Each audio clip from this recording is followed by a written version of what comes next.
Assalamualaikum warahmatullahi wabarakatuh. Para sahabat Nabhan Abdurrah Channel, kita berada di Masjid Al-Muhajirin dalam rangka mengikuti kajian setiap Ahad subuh, yang mana pada kali ini akan diisi oleh Bapak Haji Sueb Aidi yang bertemakan tentang kepemimpinan di dalam syariat Islam. Para sahabat sekalian, silakan menyaksikan. Wassalamualaikum warahmatullahi wabarakatuh.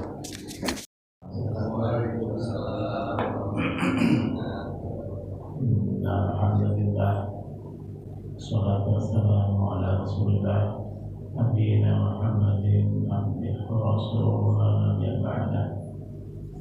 La haula wa la quwwata illa billah. Kita senantiasa memanjatkan puji dan syukur kita kepada Allah Subhanahu wa taala yang telah begitu banyak memberikan nikmat kepada kita, di antaranya nikmat yang paling pokok adalah nikmat iman, nikmat Islam, dan yang sering kita lupakan adalah nikmat sehat dan kesempatan atau waktu luang, sehingga kita bisa melaksanakan kewajiban kita untuk menjalankan sholat subuh secara berjamaah di Masjid Al-Muhajirin ini. Kemudian tak lupa kita sanjungkan salam dan penghormatan kita kepada junjungan kita Nabi Muhammad sallallahu alaihi wasallam serta keluarga, sahabat dan umatnya yang tetap istiqomah melaksanakan syarat Islam sampai akhir zaman nanti. Yang salat subuh yang dimaksud Allah SWT, sebelum kita mulai kajian kita, yang kita doakan dulu pada semua orang tua kita yang telah mendahului kita, keluarga kita, sahabat kita, atau siapapun yang meninggal dalam keadaan Islam. Semoga Allah ampuni semua dosa dan kesalahannya, kemudian ditempatkan sisi terbaik di tempat Allah SWT. Demikian juga kita doakan bagi kedua orang tua kita, saudara kita, sahabat kita, tetangga kita yang sedang sakit atau sedang ditimpa musibah, sedang diuji Allah SWT. Semoga mereka disembuhkan Allah SWT. Kemudian Allah kuatkan mereka untuk menguatkan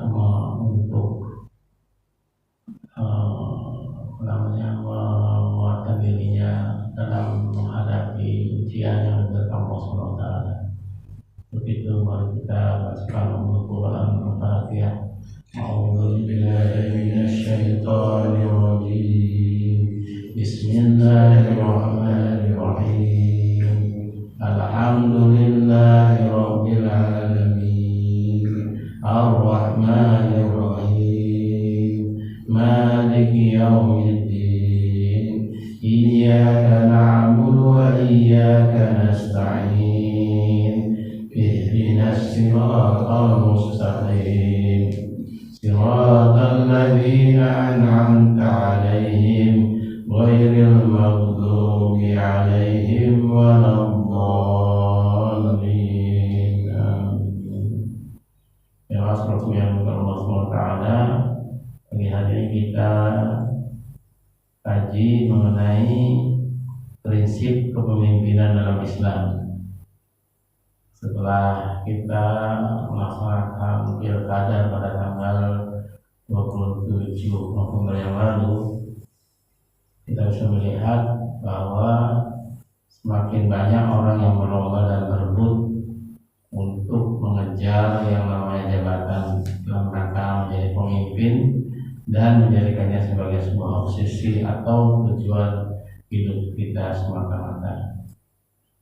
Jemaah sholat yang dimaksud Allah SWT, pemahaman mereka yang menganut prinsip ini yaitu selagi masih ada kesempatan menjadi orang penting, bagaimanapun caranya agar dihormati oleh masyarakat.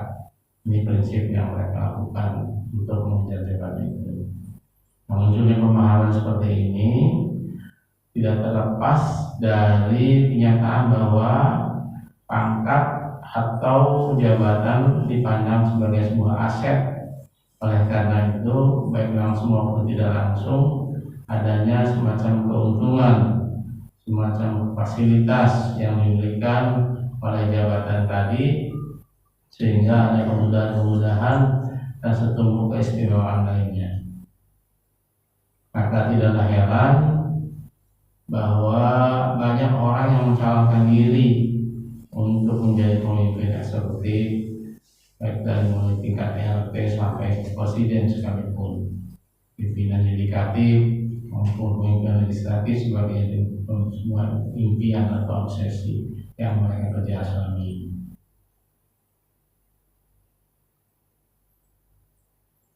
Mereka berebut mengejar jabatan tanpa mengetahui siapa sebenarnya dirinya.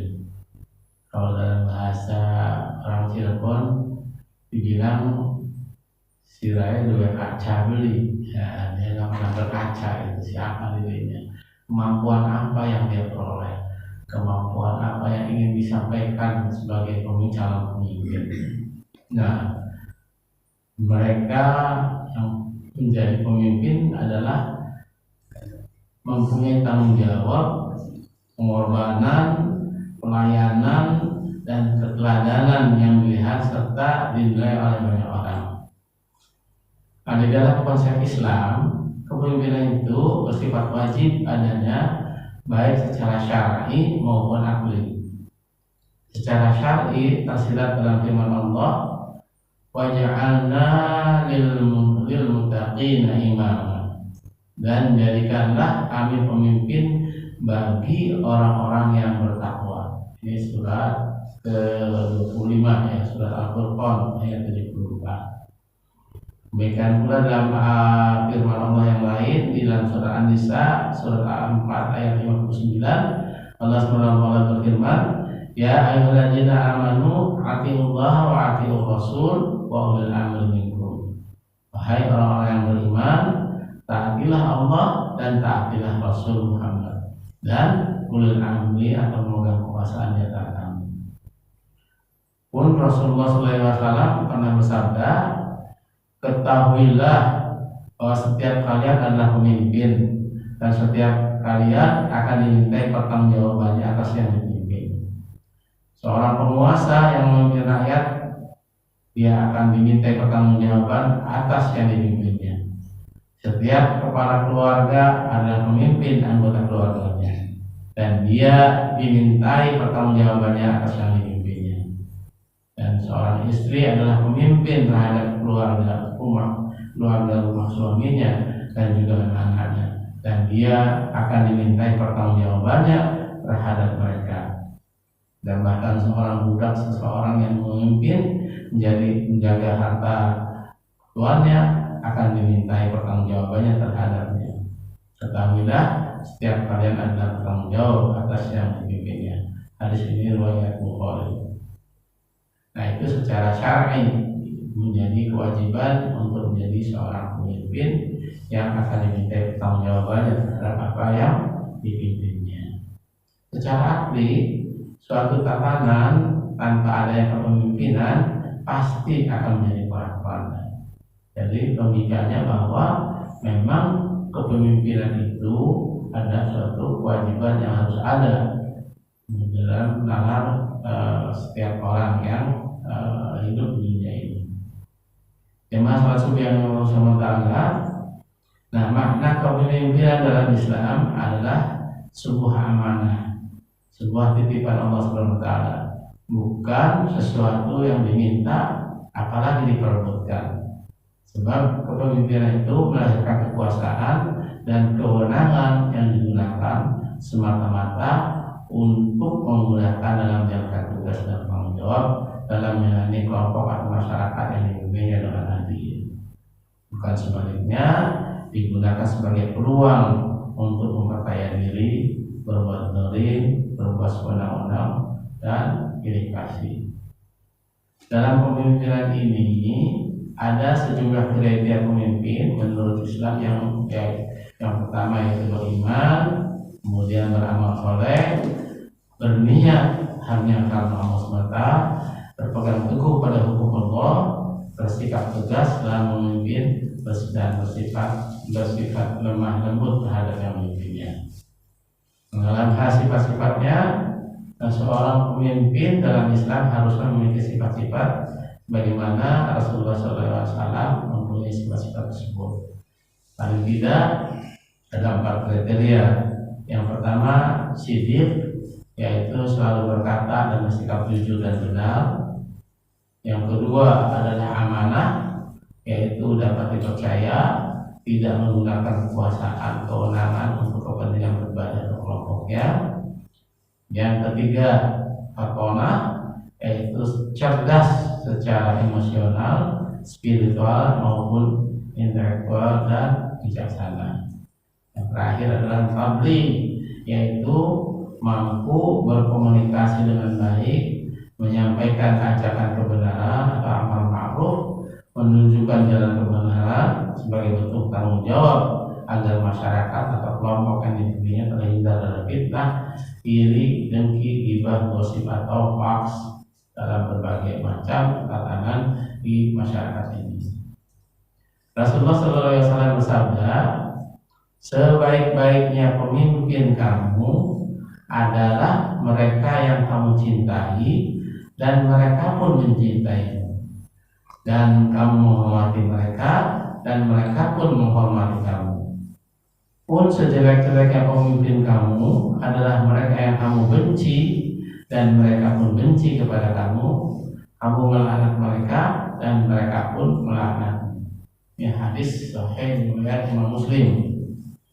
Dalam hadis yang diriwayatkan oleh Imam Tirmidzi, Ibnu Majah dan Ahmad, Rasulullah SAW bersabda bahwa ada 3 orang yang doanya tidak tertolak oleh Allah SWT, yaitu yang pertama pemimpin yang adil, kedua orang yang berpuasa sampai dia berbuka, dan yang ketiga adalah orang yang terzalimi.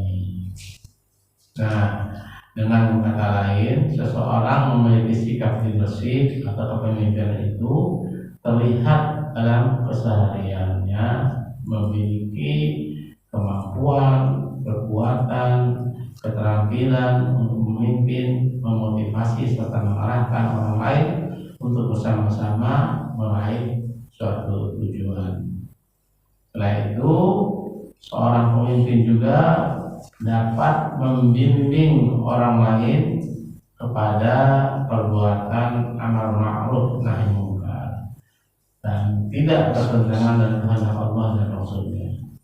Dia selalu menegakkan keadilan, memahami dan memenuhi tuntutan sosial, serta mematuhi aspek moral dan agama. Seorang pemimpin harus memiliki kemampuan untuk berkomunikasi dengan baik, bagaimana memotivasi teamwork atau bawahannya, menangani dan mendelegasikan tanggung jawab. Ia akan mendengarkan umpan balik atau feedback.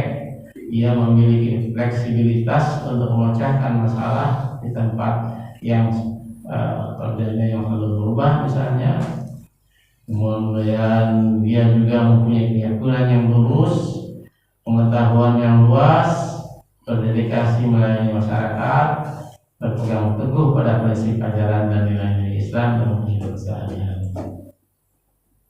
Dalam hal ini Allah SWT berfirman dalam surat Al-An'am surat ke-6 ayat 129 yang bunyinya, "Fakadzalika nuwallu ba'dal 'adh-dhalimina ba'dha bima kanu yaksibun." Dan demikianlah kami jadikan sebagian orang-orang zalim berteman dengan sesamanya sesuai dengan apa yang mereka kerjakan. Dalam tafsir Al-Wasit, ayat ini ditafsirkan, apabila Allah SWT meridhoi suatu kaum, maka Allah SWT akan menjadikan orang-orang terbaik sebagai pemimpin mereka. Namun apabila Allah SWT memurkai suatu kaum, maka Allah SWT menjadikan orang-orang terburuk sebagai pemimpin mereka. Nah, maka mari kita introspeksi diri kita sendiri dalam keadaan di lingkungan kita.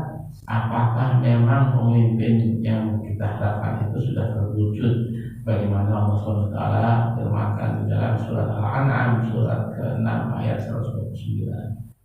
Jadi kita akan memperoleh pemimpin yang baik manakala Allah meridhoi apa yang dilakukan oleh kita. Allah juga akan memurkai kita dan memberikan pemimpin yang buruk apabila Allah memurkai apa yang kita lakukan tersebut. Nah, tantangan terbesar dalam pemimpin itu adalah yang pertama, biasanya adanya konflik of interest atau benturan kepentingan antara misalnya anggota tim bisa menjadi salah satu tantangan terbesar bagi seorang pemimpin. Jadi adanya benturan kepentingan di mana seorang pemimpin harus memutuskan dengan tegas apa yang bisa dia putuskan supaya tidak ada benturan kepentingan di dalamnya. Nah, benturan kepentingan itu adalah situasi di mana terdapat konflik kepentingan seseorang yang memanfaatkan kedudukan dan kewenangan yang dimilikinya, baik dengan sengaja maupun tidak sengaja, untuk kepentingan pribadi, untuk kepentingan keluarga, untuk kepentingan keluarganya, atau untuk golongannya, sehingga tugas yang diamanatkan tidak dapat dilaksanakan dengan objektif dan berpotensi menimbulkan kerugian kepada pihak tertentu. Nah,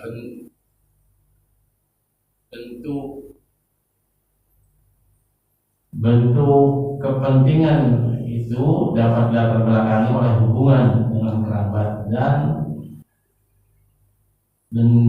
benturan kepentingan itu dapat dilatar belakangi oleh hubungan dengan kerabat dan keluarga, kepentingan pribadi dan atau bisnis, hubungan dengan wakil pihak yang terlibat, hubungan dengan pihak lain yang dilarang oleh ketentuan atau peraturan perundang-undangan, hubungan dengan pihak yang memberikan rekomendasi terhadap pihak yang terlibat. Ini menjadikan seorang pemimpin akan muncul dalam dirinya benturan kepentingan karena memelihara hubungan-hubungan dengan pihak-pihak yang ada hubungan dengan dia, sehingga keputusannya bisa merugikan pihak lain. Yang kedua, dapat juga mengelola perbedaan yang untuk mendapatkan pendapat yang ada, yaitu seorang pemimpin harus mampu mengelola perbedaan pendapat yang ada di antara anggota timnya. Yang ketiga, seorang pemimpin harus mampu menyelesaikan konflik dengan arif dan bijaksana. Yang keempat, dia harus membangun kerjasama yang merupakan keterampilan penting yang harus dimiliki oleh seorang pemimpin.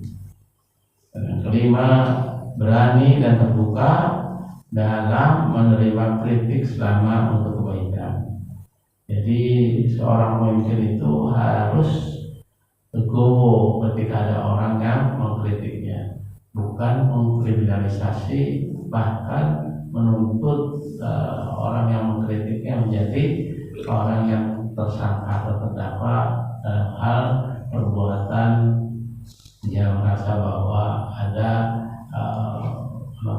kepentingan orang yang dikritiknya itu tadi. Jadi dia harus berani dan terbuka dalam menerima kritik selama untuk kebaikan kritik itu. Yang keenam, orang tersebut mudah beradaptasi dengan perubahan yang cepat. Jadi melihat situasi yang terjadi, maka seorang pemimpin harus cepat beradaptasi terhadap kemungkinan terjadi sesuatu terhadap apa yang dipimpinnya tadi. Yang ketujuh, mampu mengelola stres dan tekanan. Jadi seorang pemimpin itu bukan hanya kecerdasannya, tapi juga secara emosional dia mampu menjaga stres dan tekanan, karena memang demikian beratnya ketika dia menjadi seorang pemimpin. Dan yang kedelapan, harus dapat menginspirasi dan membangun motivasi di antara anggota yang dipimpinnya. Jadi seorang pemimpin harus menunjukkan bagaimana dia memberikan motivasi kepada orang-orang yang dipimpinnya itu tadi, sehingga mereka mau membantu mencapai tujuan dari apa yang dilakukan oleh seorang pemimpin terhadap organisasinya. Bahwa Rasulullah SAW bersabda terhadap pemimpin-pemimpin yang diminta itu tadi, beliau menyampaikan, wahai Abdurrahman, janganlah kamu meminta jabatan kepemimpinan, karena jika kamu mendapatkannya karena permintaan, maka kamu akan dibiarkan sendiri. Dan jika kamu mendapatkannya tanpa permintaan, maka kamu akan dibantu dalam hal itu. Ini Sahih Bukhari hadis nomor 6132 dan Muslim hadis nomor 3401. Nah, salah satu ayat yang mengingatkan agar para pemimpin untuk senantiasa berlaku adil adalah di dalam surat Al-Maidah surat 5 ayatnya ayat ke-8. Allah Subhanahu wa taala berfirman, ya ayyuhalladzina amanu kunu qawwamina lillahi syahadat bil qist wa la yajrimannakum sya'ana qaumin ala anna ta'dilu wa aqrabu littaqwa wattaqullah innallaha khabirum bima ta'malun. Artinya bahwa wahai orang-orang yang beriman, jadilah kamu penegak kebenaran karena Allah dan saksi-saksi yang bertindak dengan adil. Janganlah kebencianmu terhadap suatu kaum mendorong kamu untuk berlaku tidak adil. Maka berlakulah adil, karena adil itu lebih dekat pada takwa. Bertakwalah kepada Allah, sesungguhnya Allah Maha Teliti terhadap apa yang kamu kerjakan. Ini menjadi dalil bagi kita kalau kita menjadi seorang pemimpin, baik di keluarga maupun di lingkungan kita, untuk senantiasa berlaku adil dan tidak membenci seseorang karena mereka berbeda pendapat dengan kita. Semoga kita semua memiliki jiwa dan sikap seorang pemimpin yang mampu memberikan badan serta bisa menginspirasi bagi orang-orang di sekitar kita. Itulah mungkin yang harus kita tanamkan dalam diri kita sebagai seorang pemimpin, baik di keluarga kita maupun di lingkungan kita, sehingga kita mampu untuk menegakkan keadilan ini dimanapun kita berada, dimanapun kita tinggal, dimanapun kita melaksanakan kewajiban kita sebagai seorang pemimpin. Dan ingat bahwa setiap apa yang kita pimpin ini akan dimintai pertanggungjawabannya oleh Allah Subhanahu wa taala. Oleh karena itu berlaku adillah, karena adil itu akan mendekatkan kita kepada takwa, dan bertakwalah kepada Allah Subhanahu wa taala. Sesungguhnya Allah itu Maha Teliti terhadap apa yang kita kerjakan. Baik, itu saja mungkin yang bisa disampaikan pagi hari ini.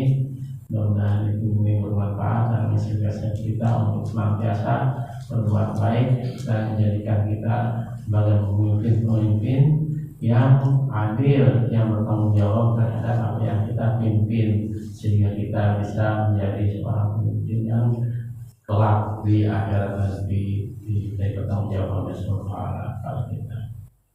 Baik, kita tutup dulu dengan doa Subhanaka Allahumma bihamdika